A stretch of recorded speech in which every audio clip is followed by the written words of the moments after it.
Hello students, आप सभी प्रिय छात्रों का एक बार फिर से हमारे इस प्यारे से चैनल साइंस स्टडी वेल में बहुत बहुत स्वागत है। जैसा कि बच्चों आप लोग समझते हैं कि हम लोग क्लास 12 केमिस्ट्री का चैप्टर नंबर 1 पढ़ रहे हैं। हमारा लेक्चर नंबर 1 में हम लोगों ने जाना पदार्थ क्या होता है, और वहाँ से हम लोगों ने जाना कि जो हमारा ठोस होता है ना वो दो प्रकार के होते हैं, एक होता है क्रिस्टल, एक होता है अक्रिस्टल। तो वहाँ पर भी मैंने आप लोगों को क्रिस्टल और अक्रिस्टल को एकदम अच्छे तरीके से समझा दिया प्यारे बच्चों। अब हम लोग आज के इस लेक्चर में पढ़ेंगे क्रिस्टल और अक्रिस्टल ठोस में क्या अंतर, यानी क्रिस्टलाइन और एमॉर्फस सॉलिड में जो क्या क्या डिफरेंस होते हैं, क्या क्या अंतर होते हैं। तो सिंपली आप लोग अगर इस प्रकार से बोर्ड पेपर में लिखेंगे ना तो आपको अच्छे मार्क्स मिलेंगे बेटा। क्योंकि देखो, एक तरफ आप लोग लिख लीजिएगा गुड़, एक कॉलम बना लीजिएगा इस बार से, फिर उसके बाद एक तरफ लिखिएगा क्रिस्टलीय ठोस, फिर एक कॉलम बना के एक तरफ लिख लीजिएगा अक्रिस्टलीय ठोस। तो हम लोग लिखिए गुण में लिखेंगे गुण में सबसे पहले लिखेंगे आकार। ठीक है, हम लोग इसके आकार पर बात करते हैं प्यारे बच्चों। और ये मैंने आपको आपके एनसीईआरटी के बुक से ही लिया है, एकदम एनसीईआरटी के बुक से। ठीक है, एकदम एनसीईआरटी के बुक से आप लोगों को हूबहू यही मिलेगा। ठीक है ना, तो जाइए आप लोग एनसीईआरटी की को बुक भी पढ़ लीजिएगा। सबसे पहले हमारा ये लेक्चर देख लीजिए। अगर बच्चों लेक्चर समझ में आएगा तो हमारे चैनल को सब्सक्राइब करके बेल आइकन को प्रेस कर दीजिएगा। ठीक है, तो देखो सबसे पहले है आकार में प्यारे बच्चों। आकार में हमारे पास कि क्रिस्टलीय ठोस की निश्चित ज्यामिति होती है। मैंने आपको बताया था, जो बच्चे हमारा लेक्चर इससे पहले वाला लेक्चर देखे होंगे उनको एकदम अच्छे तरीके से समझ में आ रहा होगा। ठीक है, जो होता है क्रिस्टल हमारा होता है क्रिस्टलीय ठोस की निश्चित ज्यामिति होती है। जैसे मैं आप लोगों को यहाँ पे बता दूं, थोड़ा सा देखिए, ये हमारे पास है क्रिस्टलीय ठोस की स्ट्रक्चर। तो यानी बच्चों अगर स्ट्रक्चर पर इसकी बात करें तो इसका जो स्ट्रक्चर होता है एक नियमित क्रम में होता है। ठीक है, देखो हमारे पास है ये जो पार्टिकल्स हैं, देखिए ये यहाँ पर क्या है, ये हमारे पास है कण, जिसको हम लोग क्या बोलते हैं, जिनको हम लोग बोल देते हैं अणु भी हो सकते हैं। ठीक है, और क्या हो सकते हैं, परमाणु हो सकते हैं, और क्या हो सकते हैं बच्चों, आयन। अणु हो सकते हैं, परमाणु हो सकते हैं, आयन हो सकते हैं। तो ये जो हमारे कण है ना क्रिस्टलीय ठोस में प्यारे बच्चों, जो हमारे कणों की व्यवस्था होती है एक नियमित क्रम में होती है बच्चों, इसीलिए इनकी ज्यामिति भी निश्चित होती है। जैसे देखो यहाँ पे है A B A B A B A, फिर यहाँ पे देखो एक इधर से देखो ए बी, फिर देखो B A B A B A B, फिर यहाँ पे देखो ए बी ए बी, इधर से भी देखोगे, फिर देखिए A B A B A B A B A B A B, इधर से देखो A B A B A B A B. ठीक है ना, अगर हम लोग इस तरफ से देखें, इसे देखो थोड़ा सा, ये इस तरह से बी बी बी, सभी यहाँ पे देखिए ए बी बी बी। ठीक है, तो मतलब यहाँ पर मैं अगर बात करूं तो जो हमारे कण है किसमें, क्रिस्टल में, इसमें जो हमारे पार्टिकल्स हैं बच्चों, जो अवयवी कण होते हैं उनकी एक निश्चित ज्यामिति होती है। देखिए वही यहाँ पर बात बोला गया कि क्रिस्टलीय ठोस में जो कण होते हैं ना उनकी एक निश्चित यानी नियमित व्यवस्था होती है प्यारे बच्चों। ठीक है ना, चलो वेरी गुड। अगर ये समझ में आ गई तो अब हम लोग चलें आगे। अब देखिए अक्रिस्टल में क्या होता है। देखिए अक्रिस्टलीय ठोस की अनिश्चित ज्यामिति होती है, क्योंकि हम जानते हैं कि अक्रिस्टलीय ठोस जो हमारी होती है ना उसमें जो हमारा होता है बच्चों, देखो ये है क्रिस्टलीय ठोस की, ये क्या है, ये भी उसके कण है। वो क्या क्या हो सकते हैं, इसमें भी परमाणु हो सकते हैं बच्चों, अणु हो सकते हैं, और हो सकते हैं आयन। अणु, परमाणु, आयन, ये 3 कणों से मिलकर बनता है ये हमारा स्ट्रक्चर। अब देखो यहाँ पर मैं बात करूँ आप लोगों से, तो यहाँ पर देखिए A B A B B A B A B A B A B B B B, देखिए यहाँ पर पूरा बी ही है, केवल एक ही ए है। ठीक है, तो अगर इस लाइन में हम लोग देखें तो 3 ए 1 बी, यहाँ पे देखें तो ए बी ए, यहाँ पे देखिए बी ए, अगर यहाँ पे देखें तो बी ए, यहाँ पे देखें तो बी ए, यहाँ पे देखें तो बी ए, यहाँ पे देखें तो 2 बी लगातार। तो यानी बच्चों यहाँ पर हर दिशा में जाने पर मतलब क्या मिल रहे हैं, हमारी जो व्यवस्था है वो अनिश्चित मिल रही है।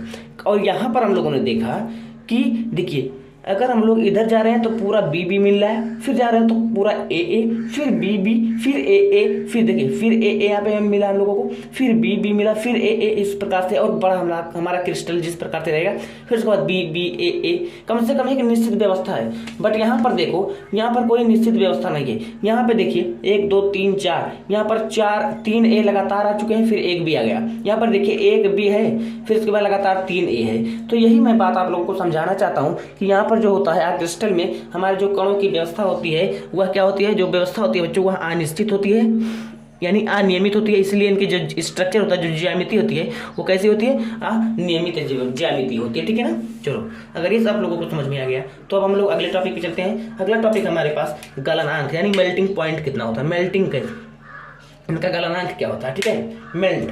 देखो अब यहाँ पर मैं आप लोगों को बात करूँ तो ये एक निश्चित ताप पर ही पिघलते हैं, ये एक निश्चित ताप पर ही पिघलते हैं। मैं आप लोगों को बता दूं कि हमारे पास कोई क्रिस्टल है, जैसे हमारे पास है Fe आयरन, कॉपर हो गया, ये सब हमारे क्या है, क्रिस्टलीय ठोस, सोडियम क्लोराइड। तो इनको हम लोग बेटा क्या करेंगे, अगर इनको हम लोग 50 डिग्री सेल्सियस क्या दे दें, हीट दे दें, टेम्परेचर दे दें, तो ये इस पर पिघल जाएंगे। या 60 डिग्री सेल्सियस क्या दे दें, टेम्परेचर दे दें तो भी पिघल जाएंगे। यानी 70 डिग्री सेल्सियस टेम्परेचर दे दें तो भी यह पिघल जाएंगे। बट अगर हम लोग यहाँ पे बात करें तो ये हमारा जो तो है अक्रिस्टलीय, ये ताप पर ये ताप के एक परास में धीरे धीरे नरम पड़ते हैं। यानी प्यारे बच्चों, इनके लिए हम लोग बोलें तो जानते हो क्या होता है, इनके लिए होता है कि 40 डिग्री सेल्सियस से हमारा बेटा 60 डिग्री सेल्सियस टेम्परेचर चाहिए। या यहाँ पर मैं आप लोगों को बता दूं कि 20 से 30 डिग्री सेल्सियस इस प्रकार से यहाँ पर प्यारे बच्चों एक परास में इनकी क्या होती है, इनकी जो गलनांक होती है। जैसे कि हमारे पास कोई ठोस है, यह भी ठोस होता है, ठीक है, क्रिस्टल भी ठोस है और क्रिस्टल भी ठोस है। सपोज ये देखिए प्लास्टिक है या क्रिस्टल ठोस है, तो बेटा इसको हम लोग जब क्या करेंगे, मेल्ट करेंगे, तो क्या होता है, ये इस प्रकार से पिघलता है। जैसे 40 पे भी पिघल जाएगा, 41 पर भी पिघल जाएगा, 42 पे, यानी 40 से लेकर के 60 डिग्री सेल्सियस तक पिघलेगा। यही बोलते हैं परास में। और अगर यहाँ पर हम बात करें, ठीक है, तो ये क्या होता है, क्रिस्टलीय ठोस जो हमारा होता है, जैसे Fe है, ठीक है, सपोज मान लीजिए उसको हम लोग क्या करेंगे कि 50 डिग्री सेल्सियस टेम्परेचर देंगे तभी वह पिघलेगा। अगर उससे कम देंगे तो नहीं पिघलेगा, ठीक है ना। अगर उससे ज्यादा देंगे तो क्या हो जाएगा, कुछ दूसरी अवस्था वो प्राप्त कर लेगा।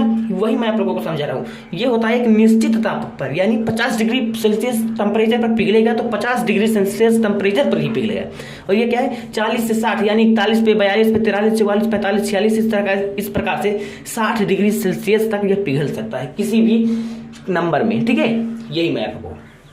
अब देखो यहाँ पर अगर बात करें कि गलन एंथैल्पी की, तो इनकी गलन एंथैल्पी निश्चित होती है, क्योंकि ये एक निश्चित ताप पर पिघलते हैं प्यारे बच्चों, और ये देखिए एक निश्चित ताप पर नहीं पिघलते हैं, तो इनकी गलन एंथैल्पी क्या होती है, अनिश्चित होती है। बस यही बात है। ठीक है, अब देखिए विदलन गुण ये तेज धार वाले औजार से काटने पर, या कहीं कहीं लिखा रहता है चाकू से काटने पर, ठीक है, तो आप लोग तेज धार औजार या चाकू लिख लेंगे सिंपली।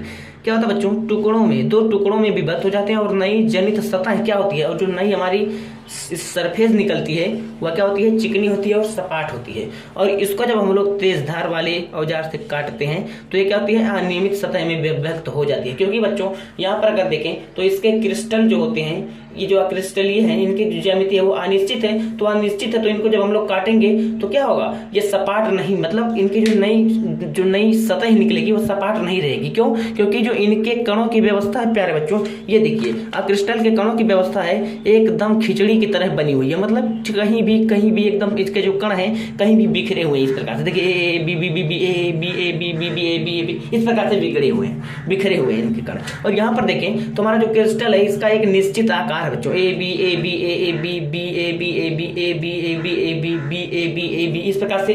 क्योंकि तो हम लोग इसको जब कहा, या मान लीजिए अगर यहाँ से काटे तो देखिए ये सभी बी हैं, तो यहाँ से इजीली कट जाएंगे, यहाँ से इजीली, यानी इसका जो सरफेस होगा, इनका जो सतह होगा बच्चों, वो क्या होगा, एकदम चिकना होगा। जो नई सतह होंगी एकदम चिकनी होगी, एकदम सपाट होगी। और इनकी क्या होगी, इनकी बच्चों अनियमित रूप से, यानी अगर इनकी हम लोग देखें तो चिकनी और सपाट नहीं हो सकती है। ठीक है, अब चलिए अब आगे हम लोग चलते हैं, दैशिकता पर बात करते हैं। किस पे, दैशिकता, डायरेक्शन जिसको हम लोग बोलते हैं। दैशिकता ये विषम दैशिक प्रकृति के होते हैं, और जो हमारा क्रिस्टल है ये समदैशिक प्रकृति के होते हैं। अब प्यारे बच्चों मैं आप लोगों को ये बता दूं, यहाँ से ये थोड़ा सा कंफ्यूजिंग वाला पॉइंट है आप लोगों के लिए।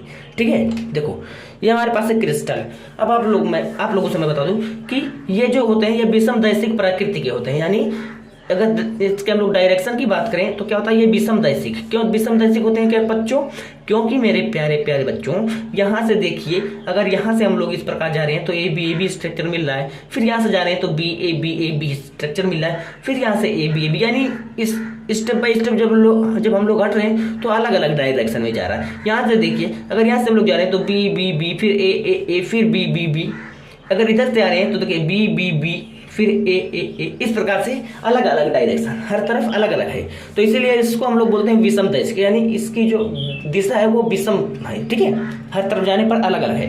अब आप लोगों को भी समझ में आ रहा होगा कि सर जी यहाँ पे देखिए, यार क्रिस्टल में तो कोई व्यवस्था ही नहीं है यार, क्रिस्टल में हमारे क्या है, कणों की एकदम खिचड़ी की तरह बनी हुई है। तो यहाँ पर क्या होगा, यहाँ पर हर दिशा अलग अलग होगी ना।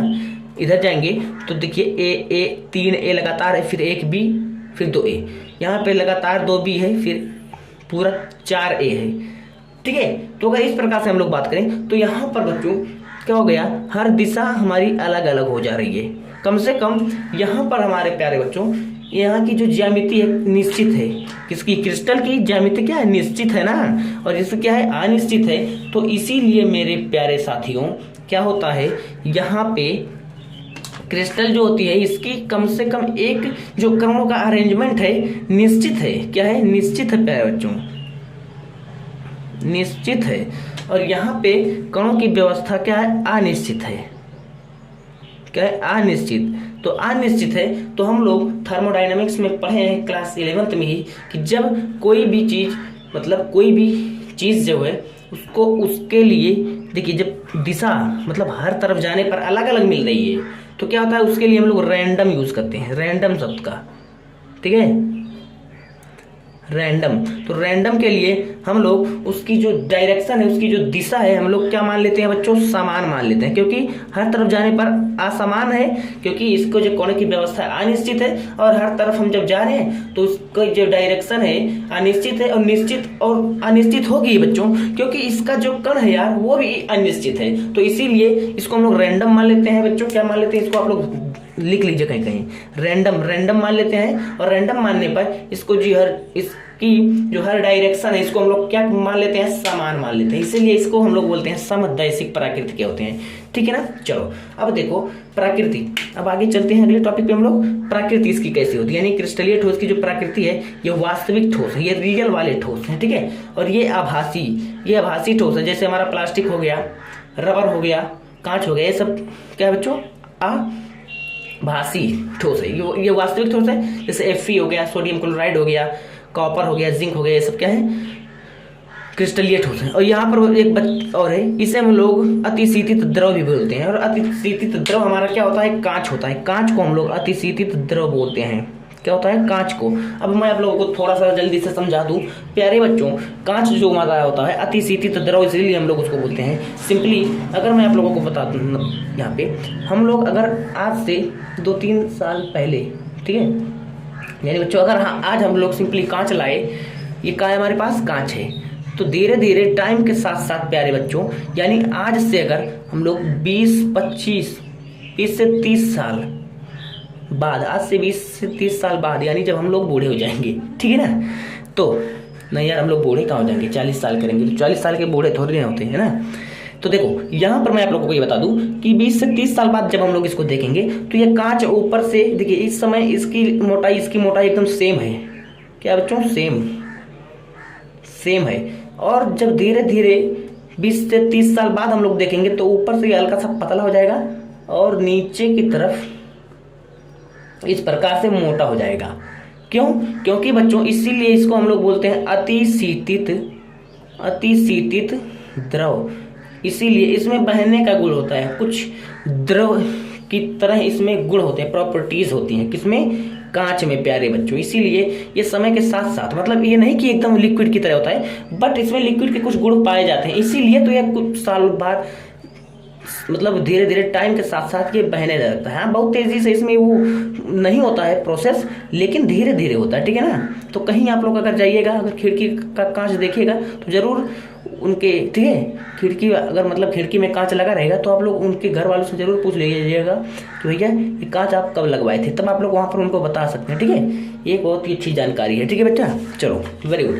अगर ये समझ में आ गई तो अब हम लोग चलते हैं कणों की व्यवस्था। ये लास्ट टॉपिक है हमारे लिए, कणों की व्यवस्था कैसी होती है। कणों की व्यवस्था मैंने आपको कहा बच्चों, यहाँ पर दीर्घपरासी व्यवस्था होती है, यहाँ पर लघुपरासी। किसमें? क्रिस्टल में दीर्घपरासी और हमारे पास अक्रिस्टल में लघुपरासी। अब यहाँ से यार आप लोगों को समझ में आएगा। देखो यहाँ पर क्रिस्टल है हमारे पास, ए बी करके एक लंबी स्ट्रक्चर बना दी है यहाँ पे बी, ठीक है। यहाँ पर निश्चित है कणों की ज्यामिति, देखिए निश्चित है ना, तो निश्चित है तो यहाँ पर जो इसके कणों की व्यवस्था होगी कैसी होगी? दीर्घ होगी, यानी बड़ी होगी, दीर्घपरासी व्यवस्था, इसीलिए इसको। और ये लघुपरासी, क्योंकि देखो यहाँ पे यार 3 ए लगातार आगे, एक बी आ गया, फिर 2 ए, यहाँ पे देखिए 2 बी, 1 ए, फिर बी, फिर 2 ए लगातार आ गया, यानी यहाँ पर कणों की व्यवस्था क्या है बच्चों? आगे जाने पर क्या हो जा रही है? कम हो जा रही है। जैसे कहीं कहीं ए है, कहीं कहीं 2 बी लगातार आ जा रहा है, कहीं 1 ए है, कहीं लगातार 4 ए है।